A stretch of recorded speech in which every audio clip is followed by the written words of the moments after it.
నమస్తే, welcome to iDream. నేను మీ Madhuri. Trading చేసే వాళ్ళందరికీ కొన్ని డౌట్స్ ఉంటాయి. ట్రేడింగ్ అనేది ఎప్పుడు అప్డేట్ అవుతూనే ఉండాలి అండ్ దాంట్లో కూడా అప్ అండ్ డౌన్స్ ఉంటూ ఉంటాయి. అలాగే స్టాక్ మార్కెట్ కూడా మనకి మార్కెట్ వాల్యూ పెరిగినప్పుడు మన స్టాక్స్ పెరగచ్చు, ఒకవేళ తగ్గినప్పుడు తగ్గిపోవచ్చు. అసలు స్టాక్స్లో ఒక్కసారి లంసంగా ఇన్వెస్ట్ చేయడం బెటరా, లేదు అంటే రోజు మనం ట్రేడింగ్ చేయడం బెటరా? డీటెయిల్గా చెప్పడానికి మనతో పాటు ఉన్నారు పవన్ కుమార్ గారు, ట్రేడింగ్ బ్రోస్ ఛానల్ నుంచి. తనని అడిగి డీటెయిల్గా తెలుసుకుందాం. హలో అండి.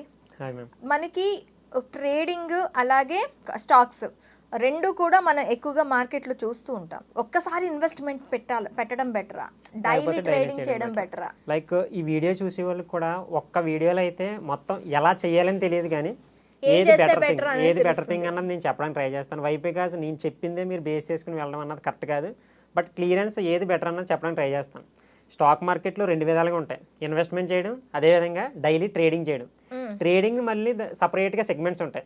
ఎఫ్ఎన్ఓ ట్రేడింగ్ అని, అది కొంచెం హైలీ రిస్క్, ఎందుకంటే దాంట్లో డికేలు ఇవన్నీ కూడా ఉంటాయి అనమాట. మేబీ ట్రేడింగ్ అలవాటు ఉన్న వాళ్ళకి ఐడియా ఉండి ఉంటుంది. ఇది ఎక్స్పైరీ అవన్నీ ఉంటాయి కదా, ఆప్షన్స్, ఫ్యూచర్స్, లైక్ ఇవన్నీ ఉంటాయి. దాంట్లో ఎక్కువ లాస్ అయ్యే అవకాశం ఎక్కువగా ఉందన్నమాట. ఆ సెగ్మెంట్ అలా డిజైన్ చేయబడింది, ఓకేనా. అండ్ అదేవిధంగా స్టాక్స్లో ఇంట్రాడే చేయడం అంటే, ఇంట్రాడే మీన్స్ అంటే ఏంటంటే ఈ రోజు 9:15కి మార్కెట్ ఓపెన్ అవుతుంది, 3:30కి ఎండ్ అయిపోతుంది.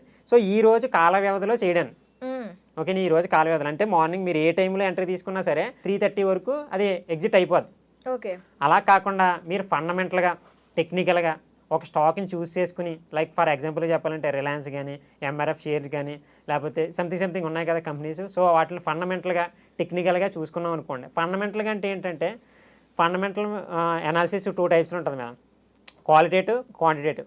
సో అది మనకి క్వాలిటేటివ్ అంటే ఏంటంటే ఒక ఫేస్ వాల్యూ, అంటే లైక్ ఇప్పుడు మీరు ఉన్నారనుకోండి, ఫర్ ఎగ్జాంపుల్గా మీరు ఒక కంపెనీ పెట్టారనుకోండి, మీ యొక్క రెప్యుటేషన్ బట్టి, మీ యొక్క ఫేమ్ బట్టి ఆ మార్కెట్లో ఇన్వెస్ట్మెంట్ చేయడానికి రెడీగా ఉంటారు, అంతేనా. అంటే ఇప్పుడు ఒక అంబానీ వచ్చి ఒక కంపెనీ పెట్టారనుకోండి, దాన్ని వెనక ముందు చూడకుండా పెట్టి ఇన్వెస్టర్స్ కూడా ఉంటారు, అంటే మినిమం చూస్తారు. బట్ థింగ్ ఏంటంటే ఆల్రెడీ ఫేమ్ ఉన్న పర్సన్ కదా, సో అలా క్వాలిటేటివ్ అంటారు అనమాట. క్వాంటిటేటివ్ అంటే ఏంటంటే ఏదైనా కంపెనీ ఎస్టాబ్లిష్ అయిపోయిన తర్వాత దాని యొక్క 6 months కానీ 5 years కానీ ఇలా అయిపోయిన తర్వాత దాని యొక్క రిజల్ట్స్, ఇట్స్ ఆల్ అబౌట్. ఇప్పుడు ఒక పర్సన్ని, మనం ఒక స్టూడెంట్ని కానీ ఎవరినన్నా సరే ప్రిడిక్ట్ చేయాలంటే, లేకపోతే వాళ్ళు నాలెడ్జబుల్ పర్సనా లేకపోతే నాలెడ్జ్ లేదని తెలుసుకోవాలంటే మనం ఎలా ప్రిడిక్ట్ చేస్తాం? వాళ్ళ యొక్క మార్క్స్ బట్టి, రిజల్ట్స్ బట్టి, వాళ్ళ యొక్క స్కిల్స్ బట్టి, వాళ్ళ యొక్క టాకింగ్ పవర్ బట్టి మనం డిసైడ్ చేసి హీఈస్ క్యాపబుల్ అని చెప్పేసి డిసైడ్ చేస్తాం. అండ్ అదేవిధంగా మార్కెట్లో ఒక స్టాక్ని డిసైడ్ చేయాలంటే ప్రీవియస్గా జరిగిన ఏదైతే ప్రాఫిట్లు వచ్చినాయో, లాసెస్ వచ్చినాయో, అండ్ స్టాక్ మార్కెట్లో స్టాక్ లిస్ట్ చేస్తే ఏది హైడ్ చేయడానికి లేదు. మీకు ఎంత లాస్ వచ్చినా చూపించాలి, మీకు ఎంత ప్రాఫిట్ వచ్చినా సరే చూపించాలి. ఇలాగా ఒక 5 years వ్యవధిలో ఈ స్టాక్ అంతా కూడా ప్రాఫిటబుల్గా ఉంది. ఈ క్వార్టర్లీ రిజల్ట్స్ ఉంటాయి మేడం, క్వార్టర్లీ, హాఫర్లీ, యాన్యువల్లీ, ఓకేనా.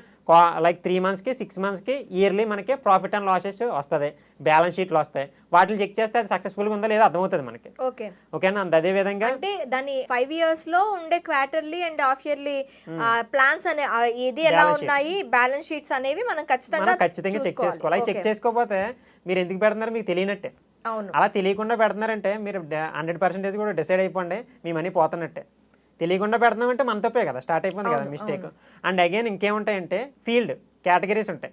ఇప్పుడు కేటగిరీస్ ఎలా అంటే, ఇప్పుడు హెల్త్ సెక్టర్ ఉంటుంది, మెటల్ సెక్టర్ ఉంటుంది, లైక్ అదేవిధంగా కన్స్ట్రక్షన్ ఫీల్డ్స్ ఉంటాయి, బ్యాంకింగ్ సెక్టర్ ఉంటుంది, ఓకేనా. ఈ సెక్టార్స్ ఉంటాయి కదా. ఇప్పుడు స్టాక్ మార్కెట్ని ఎలా డివైడ్ చేశారంటే మేడం, ఫర్ ఎగ్జాంపుల్గా ఈ స్టాక్ మార్కెట్లో చాలా స్టాక్స్ ఉంటాయి. మీకు కనిపించే యాపిల్ మొబైల్ ఉంటుంది, అండ్ అదేవిధంగా మీకు కనిపించే ప్రతి ప్రోడక్ట్ కూడా స్టాక్ మార్కెట్లో ఉంటుంది. అది ఒక్కో సెక్టర్, లైక్ ఆటోస్ కానీ, కార్స్ కానీ, ఇవన్నీ కూడా ఉన్నాయనుకోండి, అదేంటి ఆటోమొబైల్ సెక్టర్లోకి వెళ్తుంది. ఇలా సెక్టార్స్ కింద డివైడ్ హెల్త్ సెక్టర్ ఇలా సెక్టార్స్ కింద డివైడ్ చేశారనమాట. మీకు ఆ సెక్టార్స్లో ఒకసారి మీరు ఒక స్టాక్ని సెలెక్ట్ చేసుకున్నారనుకోండి, ఆటోమొబైల్స్లో ఒక స్టాక్ని సెలెక్ట్ చేసుకున్నారనుకోండి, ఆటోమొబైల్స్ అది ఒకటే ఉంటుందా, ఇంకా చాలా ఉంటాయి కదా. మీకు కంపారిజన్ ఉంటుంది, ఏది బెస్ట్ పర్ఫార్మెన్స్ చేస్తుంది ప్రతి ఇయర్, ప్రతి క్వార్టర్లీస్ ఏది బెస్ట్ పర్ఫార్మెన్స్ చేస్తుందని అక్కడ తెలుస్తూ ఉంటుంది. దానికి ఒక వెబ్సైట్ ఉంటుంది, ఆ వెబ్సైట్ చెప్తుందని చూడండి. మీకు కావాలంటే మేము చెక్ చేయాలి అంటే మాటలతో చెప్పేస్తున్నారు, అది ఎక్కడ చూడాలో మాకు తెలియదు కదా, ఇప్పుడు స్టాక్ని ఎలా చూడాలో తెలియదు అని మీకు చాలామంది డౌట్ ఉంటుంది. Screener.com అని ఉంటుంది, Screener.com. అది మీరు అలా సెర్చ్ చేశారనుకోండి క్రోమ్లోని మీకు వెబ్సైట్ వస్తుంది, గ్రీన్ కలర్లో వస్తుంది. దాన్ని క్లిక్ చేసి అక్కడ సెర్చ్ బార్లో మీరు ఏ స్టాక్ని నేమ్ టైప్ చేసినా సరే దాని యొక్క ఎవరో దాన్ని లిస్ట్ చేశారు, ఎప్పుడు లిస్ట్ అయ్యింది, దాని ఆల్ టైమ్ అయ్యి ఎంత, దాని ఫేస్ వాల్యూ ఎంత, దాని డివిడెంట్ ఎంత, అవన్నీ కూడా మీకు screener.comలో క్లియర్గా బ్యాలెన్స్ షీట్తో సహా వస్తుంది.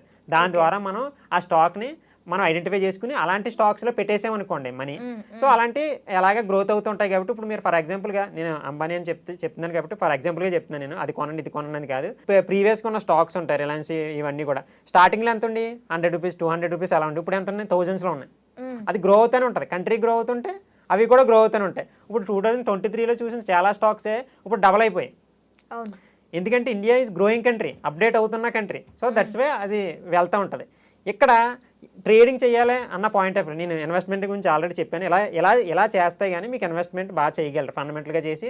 తర్వాత టెక్నికల్ అనాలిసిస్ నేర్చుకోవాలి. టెక్నికల్ అనాలిసిస్ అంటే ఏంటి బ్రో అంటే price action, candlesticks, patterns, trend lines, smart money concepts ఇవన్నీ కూడా అడ్వాన్స్డ్ లెవెల్లో నేర్చుకుంటే మీకు టెక్నికల్ అనాలిసిస్ అర్థమవుతుంది ఎక్కడ కొనాలని చెప్పేసి. ఓకేనా? అండ్ అగైన్ దానికి మళ్ళీ స్టాక్ని ఇప్పుడు కూడా ఆల్ టైమ్ అయినా కొనకూడదు. ప్రతి బిగ్ ప్లేయర్ కూడా చెప్తారు మీకు. ఎందుకంటే ఆల్ టైమ్ హైలో ఎందుకు కొనకూడదంటే ఇప్పుడు నేను ఉన్నాను ఫర్ ఎగ్జాంపుల్కి నేను అస్తమానం చెప్తూ ఉంటాను.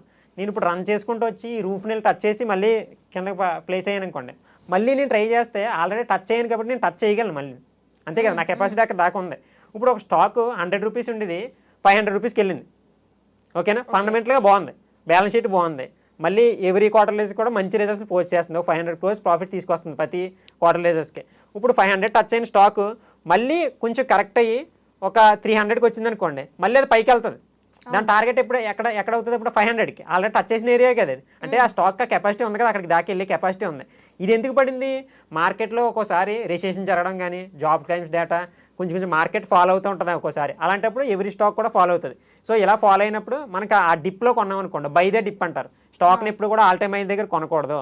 బై ద డిప్ అంటే మిడిల్ ఆఫ్ ద కొంచెం 50% కరెక్ట్ అయ్యాక కొనాలన్నమాట. ఇది ఇన్వెస్ట్మెంట్ నేను చెప్పాను. మేబీ దాన్ని ఒక్కో పాయింట్ని బ్రీఫ్గా అనాలిసిస్ చేయాలి. మళ్ళీ అది పక్కన పెట్టండి. ట్రేడింగ్ గురించి మాట్లాడదాం. ఏది బెటర్ అనే క్వశ్చనింగ్ అది. ట్రేడింగ్ గురించి మాట్లాడదాం. ట్రేడింగ్ అంటే మీకు దీనికి పూర్తి స్థాయిలో టెక్నికల్ అనాలిసిస్ కావాలి, న్యూస్ బేస్డ్ కావాలి. ఈరోజు న్యూస్ని వాచ్ చేయాలి, న్యూస్ని వాచ్ చేసి మళ్ళీ దాన్ని టెక్నికల్ అనాలిసిస్ చేసి అప్పుడు ఈ రోజుకి సంబంధించిన లెవెల్ని బేస్ చేసుకుని మనం ఎంట్రీ తీసుకోవడం, ఎగ్జిట్ అవ్వడం అని ఉంటుంది. దీంట్లో రిస్క్ ఎక్కువ ఉంటుంది.